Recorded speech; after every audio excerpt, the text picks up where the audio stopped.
You know what this means?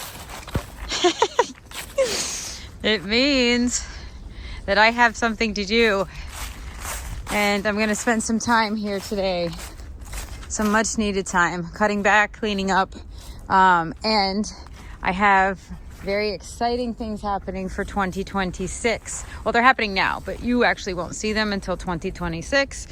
Hi, Cleo. Good morning, Zoe. It's a beautiful rainy fall day. No, you don't want to help me today? Okay, forget it. So as you know, at my home gardens, I have this little throwaway garden. I kind of planted some things in here that I just sort of set it and forget it. I have a mophead hydrangea that just gets swallowed by the Aralia. So I have a Sun King Aralia that's massive. That is a perennial. I can't believe they call it a perennial, but they have to because it sort of dies back and it, well, is a perennial. But it acts like a really giant shrub. So when that thing, it'll die back to the grounds completely. All this, brown foliage will be cut back. And then it just grows massive and it's gorgeous. It's bright yellow. But it is swallowing up some things like hostas, astilbe. There was some daylilies in there. It's just getting really crowded. So I thought I'm going to reshape this a bit. Plus I was gifted at our farm tour. Someone had come and gifted me an insane amount of hosta varieties that I do not have, that I've always envied and that I just really didn't have room for in my shade garden. And this really has, I don't know, it's just motivated me to sort of think about where to put them. I want to be really intentional about it. And this little throwaway garden is okay, it doesn't get much attention, but it has potential and it has enough plants for me to reorganize it. It's also got enough working space where I can expand around it and shape it up and turn this little plop of a piece of land into something gorgeous. So I'm really excited to do this, and I have so many fun hostas. And I'll go over the varieties, but next year you guys will get a little tour about everything that was added. So I'll be able to keep them, sort of corralled too, and kind of show and remember where I got those hostas from, because that was really special. I was not expecting it, and I'm definitely overwhelmed going through the varieties. I did not realize. I was gifted pots of them, and I didn't realize inside each pot was 14 different varieties. So I was like, oh wow, I need to really think about this. And then it really got me excited and motivated. So I'm excited to do this. I'm excited to kind of clean this up and get it going before winter, and then get these beautiful little hosta varieties that I don't have tucked in, and see how they do here. I'm very excited about it. So now, first things first, I need to get the shape down. So before I'm even digging anything out, revamping, I am going to keep sort of that back coneflower area. I am going to keep that because it does kind of just do its own thing every year. I do have some goldenrods sneaking in there, which I will take out because it will take over the garden. Zoe destroying pots all the time. And then I'm gonna group the astilbe. So right now I have the astilbe in a line, and I am gonna just take those and group them in threes and just sort of, make it more gardeny. These sort of outline the garden originally, and I'm gonna change this up a bit because now it's just not about throwing it in. It's about really thinking about the design of this garden. So I am going to get the shape of this done, outlined. Jax, get off. No, don't pee on that. Come on. Take your wiener elsewhere. You have woods everywhere. Go pee on something in the woods. Go on. Pain in the butt.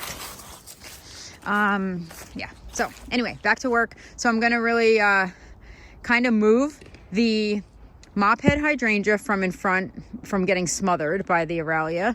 And I'm going to take these smaller hostas. I'm just going to move everything out. And now that I'm going to have a bigger space, I can give everything a little breathing room and then plug in the hostas. And as they grow, I would imagine I'm going to move them around a little bit. But for now, that is my plan. All right. So I did not use rope, which I usually do to lay out like a design or the shape of the garden. But what I did is, because we have lots of leaves, I just raked. And I can pretty clearly see the shape of this. I am going to curve it a little bit to the left, as you can tell where Cleo is. And then it's going to come forward down on the hill. And that is just simply to use like the natural slope of this landscape.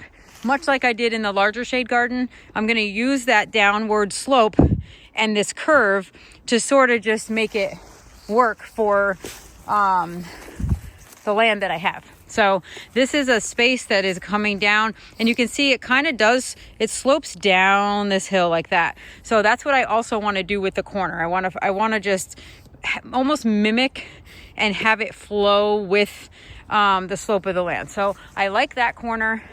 And then over here, it just sort of ends pretty, pretty abruptly here. And I'm just going to soften this front corner. And that is going to allow me to have this corner rounded, come in almost like a kidney bean, and then go around on the other side. So that will give me the general shape of this garden. And then it is almost like a mini sun garden, like my other garden.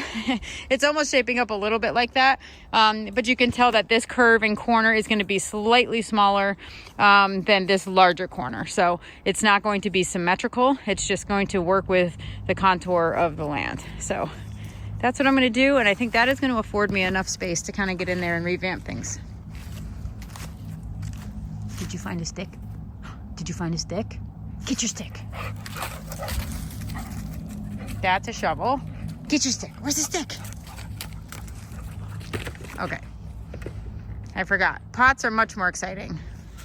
All right. So I'm starting, obviously, to take up the grass, putting it in the wagon. And then I remembered back here, this is a Japanese maple. I believe it's called Orange Dream.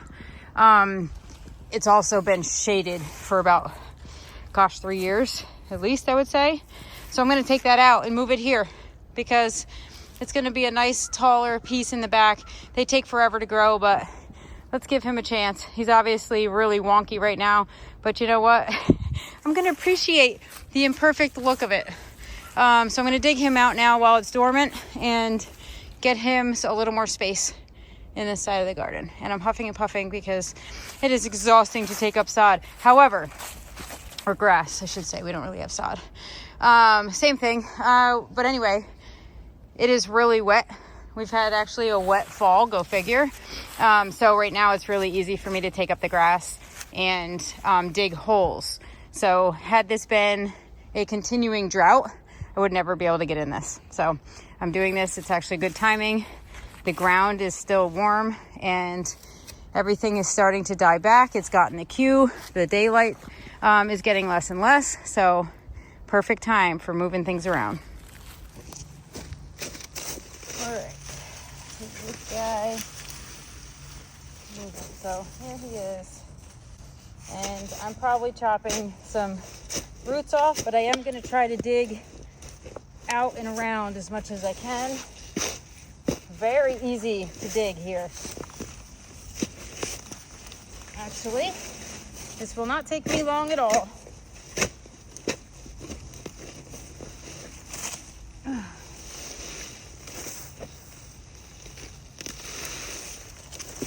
So here we go.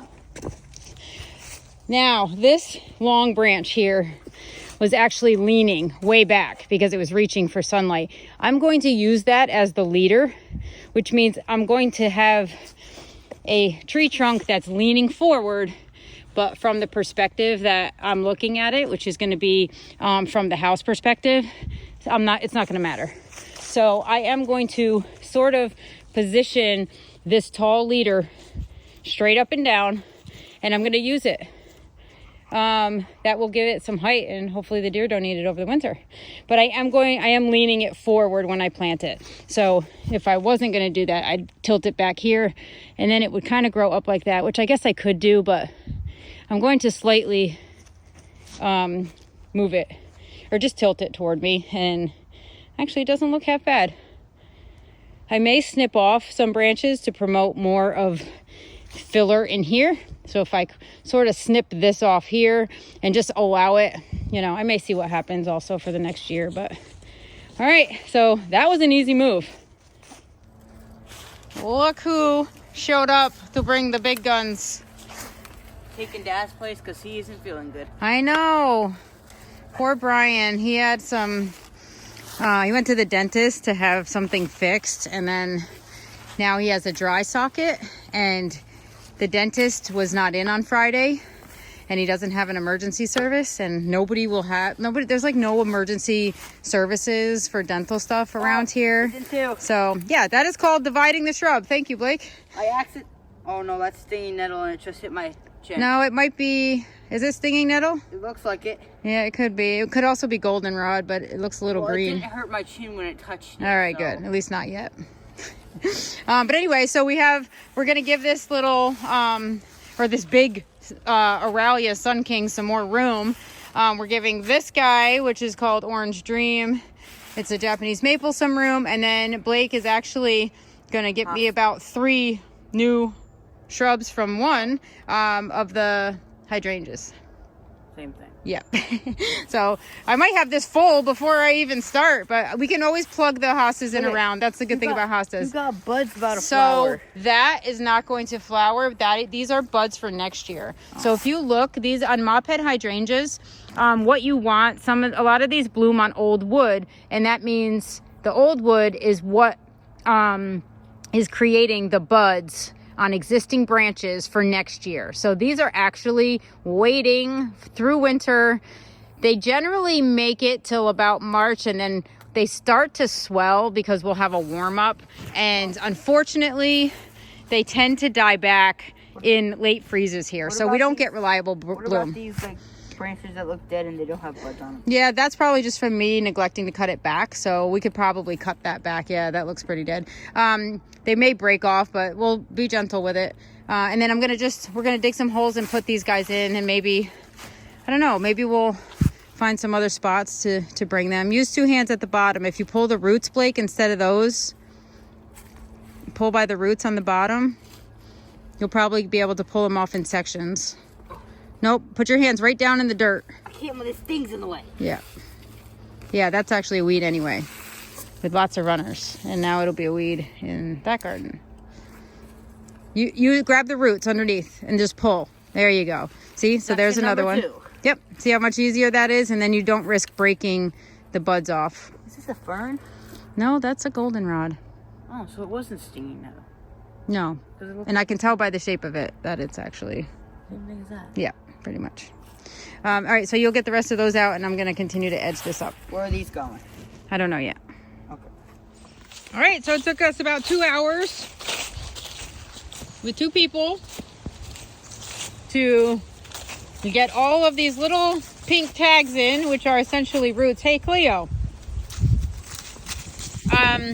So yeah, it looks pretty good. We did put in a new Hakoni grass variety that I was also gifted. So that's going to go here because that also will tie in my other gardens.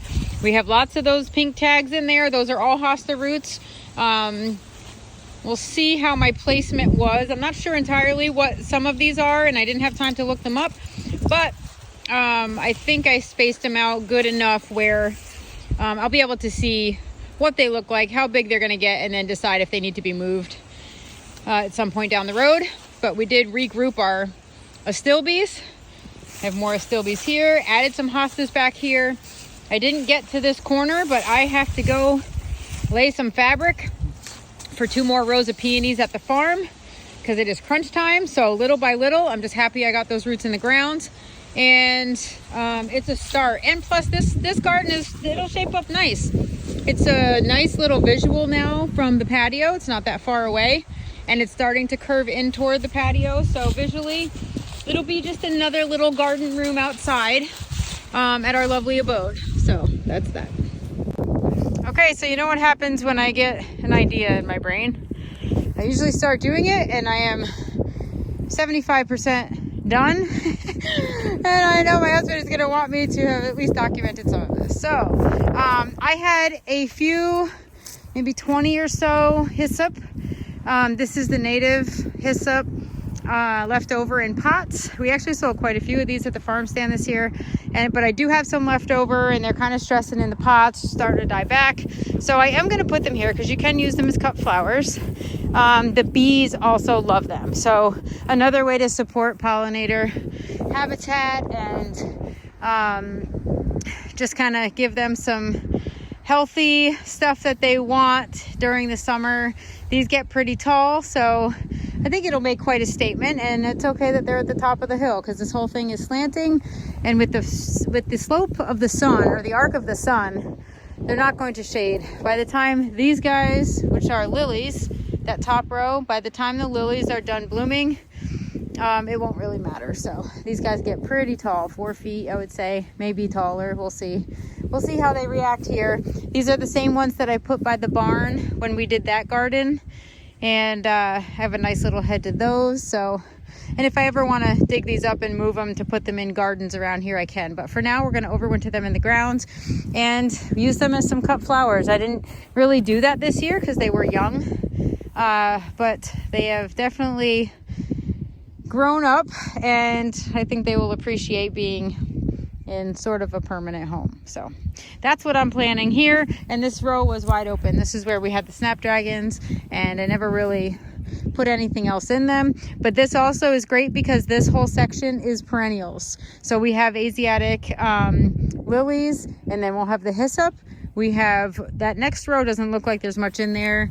It's a little weedy at the moment, but that is echinacea. The next row over is also echinacea.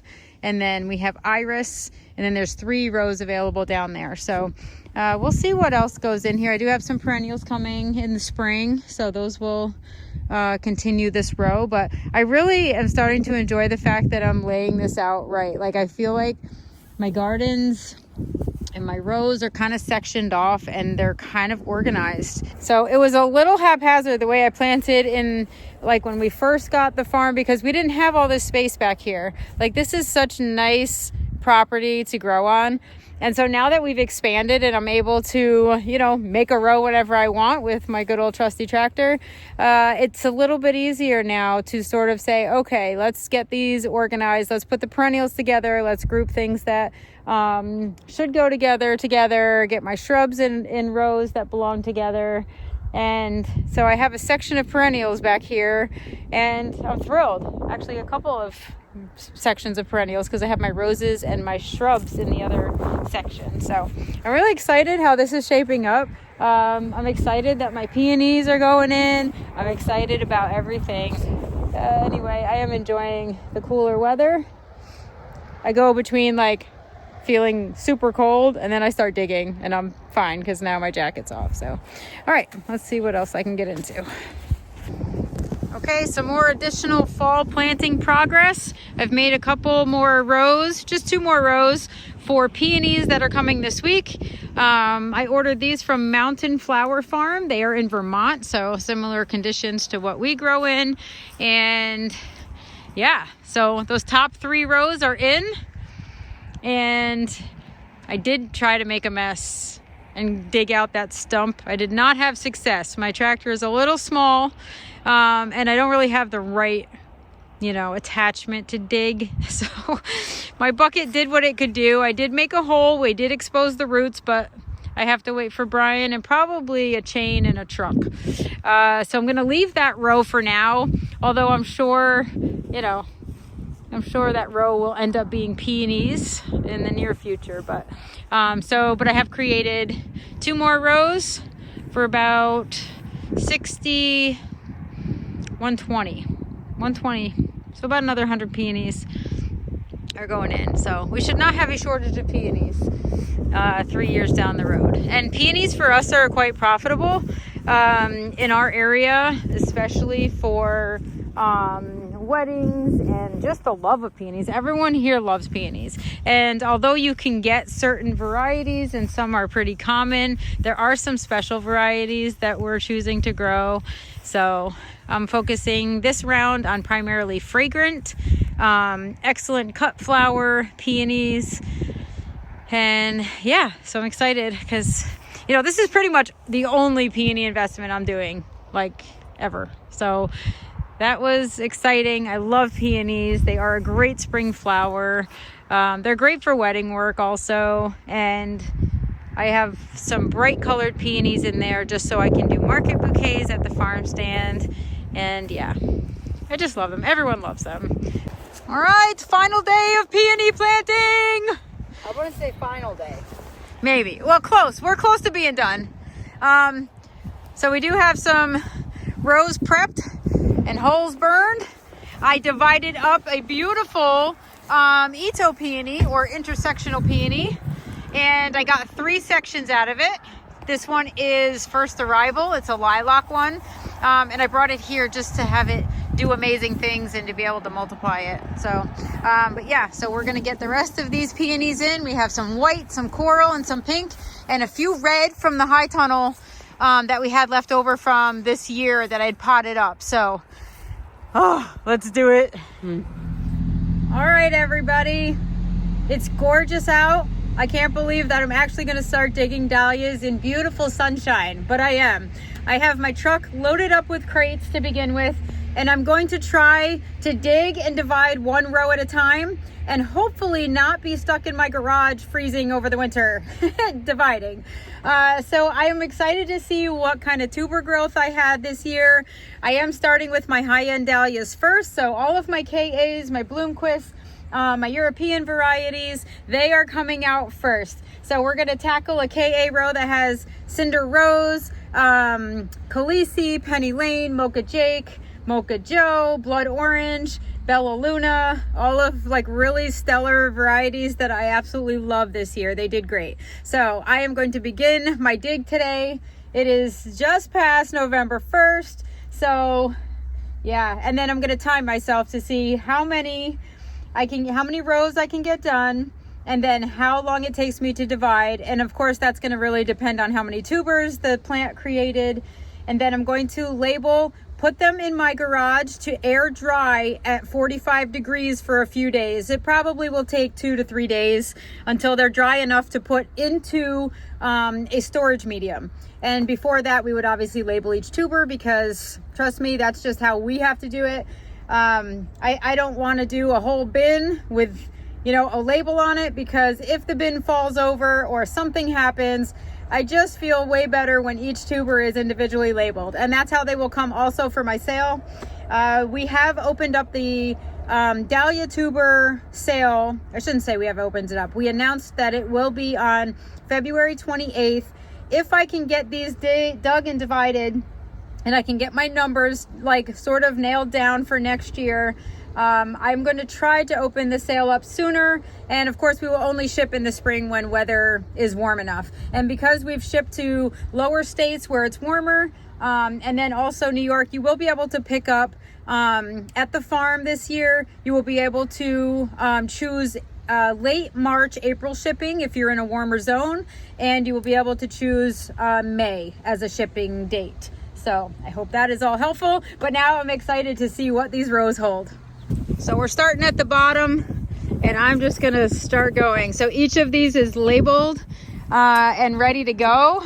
I am excited to see what I pull out of the ground. I'm really not excited about trying to loosen up this soil, but this is first year soil that we're growing in. So we did have to add some nitrogen amendments and, you know, fertilize pretty good, just because our soil is not the best. This was I'm gonna rototill here and throw them in. That's what happens. So yeah, so I'm excited about getting going.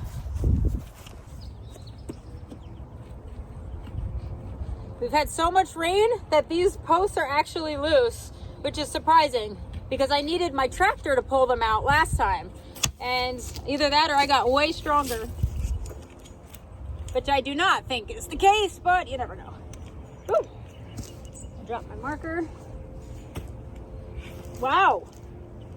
Okay, so apparently when you have a drought, it is super, super hard to pull these things out of the ground. Like, we needed the tractor. Today, we don't need anything, so we're good. All right, I'm gonna start digging. So I'm gonna line this row with crates. I'm going to dig. I'm going to leave some of the soil on, but I am going to wash them off because I'm going to try to divide as I go. So I'm going to put all of the dahlia clumps in the crates. I'm going to bring them back to the farm on my little plant racks, and I'm going to try to rinse them as best I can and then divide. All right, so I'm digging out about 8 inches around until I can start to see where these clumps are. And you just want to gently loosen up, because remember, if you break the necks, the tubers are no good. So you have to be super gentle. And you can see this whole thing is starting to loosen up now. And that's essentially what you want.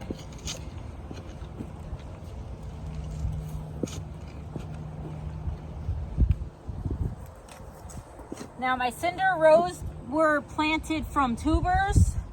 My mocha jakes were done by cuttings that I made. So we'll see if there's a difference in the tubers. These actually are still in, it looks like they still have some soil from the pots. We had potted these up to pre-sprout them. So it looks like we have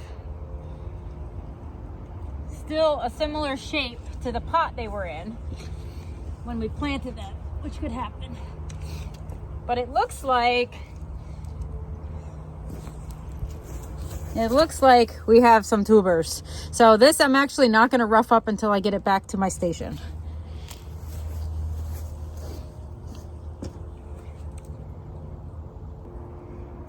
Okay, I lied. I'm going to rough it up now a little bit just to kind of see what I got going on.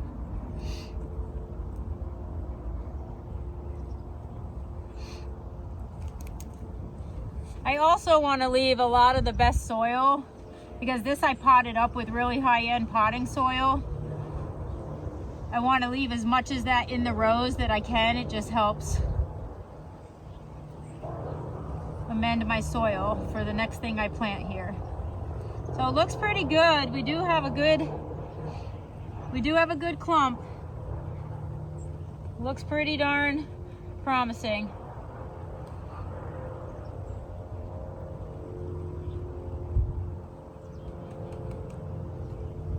Definitely wet, which is good because that means that these are hydrated.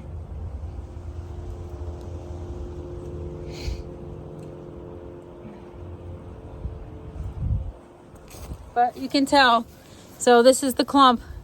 We've got quite a bit in there. A lot of soil still left on this, but you can see there's definitely, I don't know if you can tell from this angle. I can tell from my angle, but there are definitely good sized tubers in there. So I'm very excited. So also, you do not have to divide when you dig. You can also divide in the spring when they start to wake up and you can see the eyes a little better. So I'm just choosing to divide now because it saves me a little bit of dividing over the winter. And I like sort of having less in my garage. They kind of, collapse down into little Tupperware bin containers instead of storing massive crates of dahlias everywhere. It's just a little bit more space saving for me to do it this way.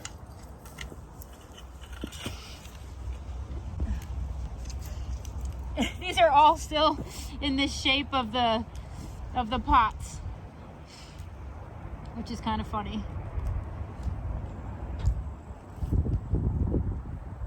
But there are tubers. I hope the cuttings did this good. So this is another one. Yep, nice. This is looking good.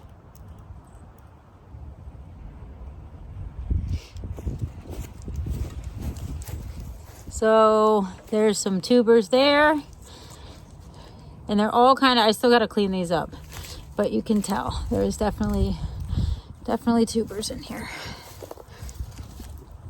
Very exciting.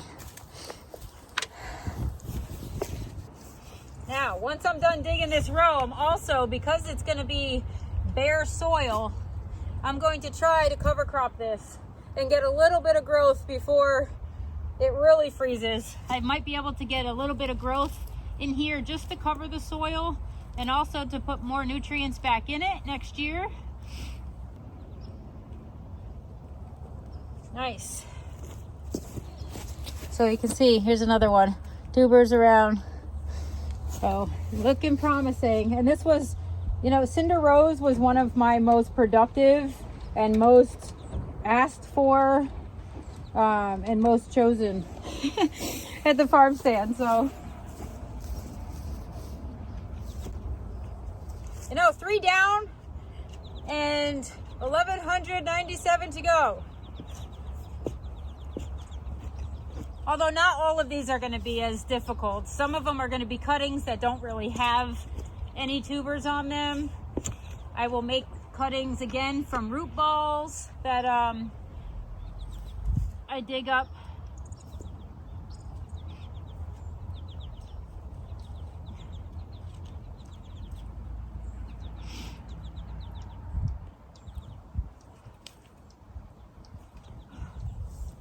Yeah, this one, definitely happy.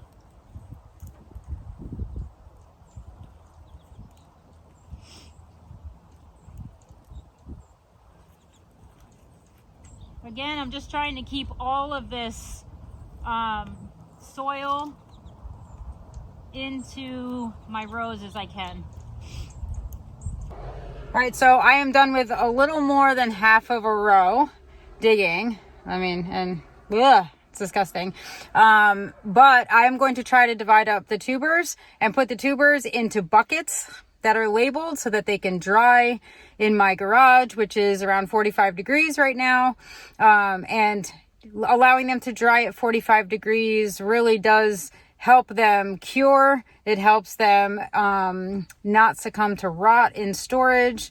I am storing in vermiculite and plastic bins again this year. So that is just the way it works for us. We do have a garage with high humidity though, and we do only allow heat when it's below 45. So if we do have a temperature gauge in there, and we do have a heater, so it will keep it around 45 degrees if it does get really cold. So that's what we're planning to do, and I'm going to start hosing off the clumps now and seeing how we did. All right, so here's what I've come up with. I'm using some old garden fencing that I actually cut holes in around, so it's just like scrap fencing, but I'm laying that over there. That way I can put the tuber clumps on top. I've got my hose already here, and then I have trays that I'm going to put the labels in and the individual tubers and allow them to dry. And this is a perfect spot because there's no, right now it's not sunny, which is great, but it also, we have the silo that's going to block any sun that does come out. So, and it's like pretty much 55 degrees right now, so it is pretty good temperature, good working weather. I usually do this in freezing cold, so I'm also super psyched about getting it done and being able to tolerate it and getting a jump start so that my garage is not complete chaos. So on we go. Okay, so this variety is all Papa John, and as you can tell, I mean, we got pretty good tuber clumps. Also, let's see, yeah, these were all like this guy, only a couple, but some nice ones. It's kind of interesting. It's kind of interesting that one had such a small clump, but nothing surprises me in my dirt. And then this one I still have yet to sort of unearth, but there's the mother tuber. See that? Papa J. So that is that's awesome. I am actually going to regrow the mother tuber if I can. I don't sell those, but that is also a plant for next year for me. So I think it's a waste to throw out the mother tubers. Some people don't, but that's just my opinion. But I'm going to go ahead and get to dividing these and then get those tubers in the trays, and I'll show you what they look like. All right. Actually, I had to put my sweatshirt back on. It's a little chilly. I'm going to try to do this and not knock my phone off of the stand. But I am simply going to take my hose and hose the dirt off. And I do have a tarp underneath my tray or my stand here just to stop the big mess that would happen in my parking lot. But woo! The wind is blowing in the wrong direction. All right, so there is the small clump of Papa John tubers after it's cleaned up. So we're just gonna put that aside and get to the next one.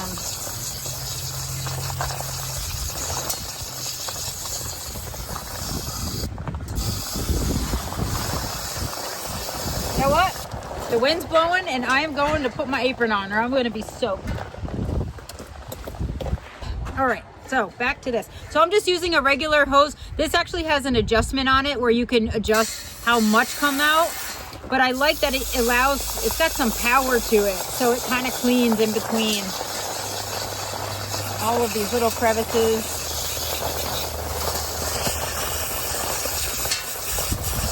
Gosh, this looks great. We got some skinny tubers on this side, which I will store together in one clump.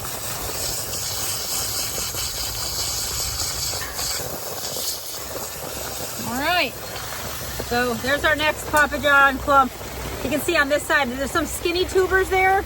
I'm gonna try to divide those up with multiples on one clump, or multiple tubers on one section, because they will store through the winter better. Whoa.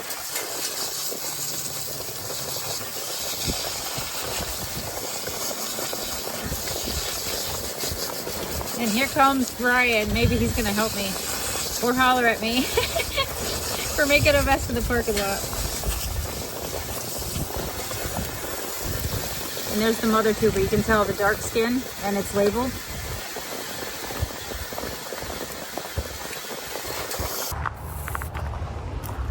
You want to do my fate next? No. I will hose you though, just for the sake of hosing you. You know I have to tell a toe joke whenever you do dahlias. Yeah. Look at those, yeah. Are you happy? I mean, I'm going to go through them right now. Some of them that I grew from cuttings, I can't really tell how big the tubers are, but you know, generally you get smaller tubers from cuttings. But these were grown from tubers and they look amazing. You filming yourself? I am, wow, I didn't know that. Oh, so this is a good thing. I have to show you something. Oh, hey everyone, I'm glad she's documenting. I got on her behind it. Look at, no, actually this is something I want to show. So that's a mother tuber. The neck on this one was not broken, but it was kind of twisted. The skin was broken and I could move it back and forth. I put duct tape on it, made it stronger, and this is the clump I grew. So if you want to know, do not throw out your broken necks if they're a little bit, if they're completely broken, yes. But if they have a wiggle to them, tape them up, because obviously this is proof right here that they will grow. So where did you dig these tubers up from? The very first row of KA. Wow, you got a lot dug out. Yeah, I did about half, a little over half. So are you excited about the tuber quality and quantity? You know what I was hoping? That these would have a little more tough skin, leaving them in the ground, as long as I did. But they kind of look thin skinned to me, but maybe that happens when it dries out. They thicken up. I don't know. But maybe this was the same color of them last year. I don't know. It's hard to... I'm happy. But you definitely, you can store them in clumps. Sorry, I forgot I was answering a question. You can store them in clumps with the soil on and wait till spring, throw them in a box, but they have to be cold. You want between 40, you know, probably 38 and 47, 46. That's kind of like ideal, and you need high humidity. So they do need some specific storage conditions to overwinter without wrinkling, drying out, and that sort of thing. So are you a little worried that it may not drop? below 45 for a couple days or no? No, because I'm drying these, and in the barn it's 49 right now. So I might keep these all in the cooler room because that doesn't fluctuate. The temperature doesn't fluctuate as much. So you're gonna bring them home, bring them in the garage, and cut them up. No, I'm gonna cut them up right now. I can't really put them in the garage until they're like. And how are you gonna transport them? They're gonna be in trays. Okay. I'm gonna put them in trays to dry them. I have to write the name on them. You know, they have to be dry enough to go in the container because you also need your tubers to be dry, but not dried out. So it's like a very delicate subject. Now I noticed you wrote on one. That's the mother tuber. That's what I planted last year. Oh, okay. So, what do you recommend people use to write on the tuber? Can you write on it with something that could You can cause write on it? with whatever you want, but if you want it to stay on there, the garden markers are pretty much key. Boy, that's a lot of tubers to divide today. I wonder if I'm going to escape this somehow, some way.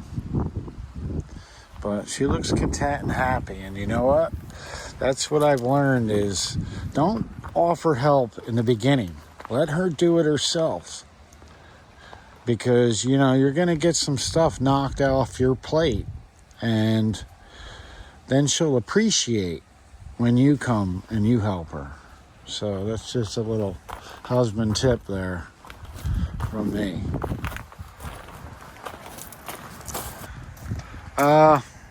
So you need me to do anything? I mean, if you want to hose, are you here to help me or no? Yeah, that's why I came, you know. So then if you want, are you being smart? Oh, I was just, no, but wouldn't have hurt my feelings if you said you didn't need my help. Oh, whatever. I don't need your help. Well, I know that. So, I don't see any eyes. Like, where are they? Where are the eyes? We don't want eyes right now. We don't? You can tell though. Like, see these right here, the little bumps here? Those are eyes. Those will be eyes. So what you want is all this crown. See, there's a little dark spot there. That's an eye. You'll see, like these. My eye This can't guy see this the is an eye. eye. See this? Oh, See this little raised bump here? This little white one? yeah. That's an eye. So we want to slice it here. That one might have two eyes. So they're on there. They're just, we don't really want them to be out yet. So yeah, I just have to, I have to clean up all these feeder roots. And what I could do is just leave them in clumps and then, but I really do want to get as much done as I can. See, this didn't produce much from a little tuber. So what'll happen is I can take this one, and in the spring, when they start swelling, when the eyes start swelling, I'll know. Like this right here is most likely gonna have eyes. Right here, this portion. But this guy, he goes right into the, like I won't know on this one. So if I don't know, like I'll probably plant two or three of these. So this will be 2 or 3 tubers. But I'm not gonna divide it yet because I can't tell. That reminds me of my sister's Labrador Retriever, Jasper. They never had him neutered. So if you want to start hosing them down, then I can.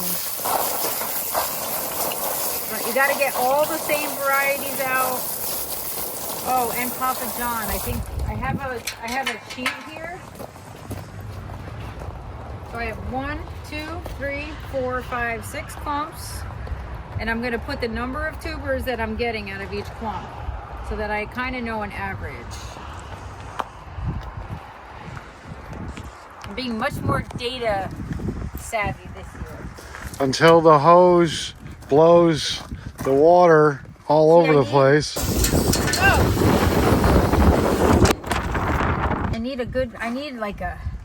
need a wide, thin blade, because I really want to just chop this in half. And I may just take this little guy off because he's kind of in the way.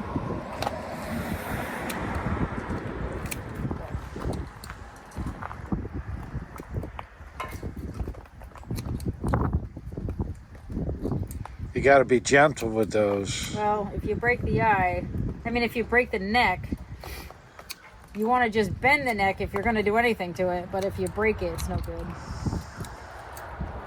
And all of these guys, all these guys hanging off this, these are no good. These won't produce an eye. So like this thing here, I can just cut it right off. I'd probably be good at this. It's almost like manscaping. Are you good at that? Well, yeah. You are? I guess you haven't taken a look lately. I guess not. This is the crown. This is the neck. This is the body. And you don't really need any of this. I could actually clean cut this. And if I wanted to cut it here to save room on storage, I could do that. I have had nightmares about her with those clippers in her hand. Yep. See what this guy... We never go to bed angry, do we? I wonder if I should just... I never get easy tubers to divide. Most of mine are just... Actually, you know what I'm going to do? I'm going to take the mother tuber off of this. Oh, here's two little cute guys. I'm just going to take maybe this guy. I'm probably not going to grow this guy again. But man, that worked out really well with the tape. So I'm going to cut.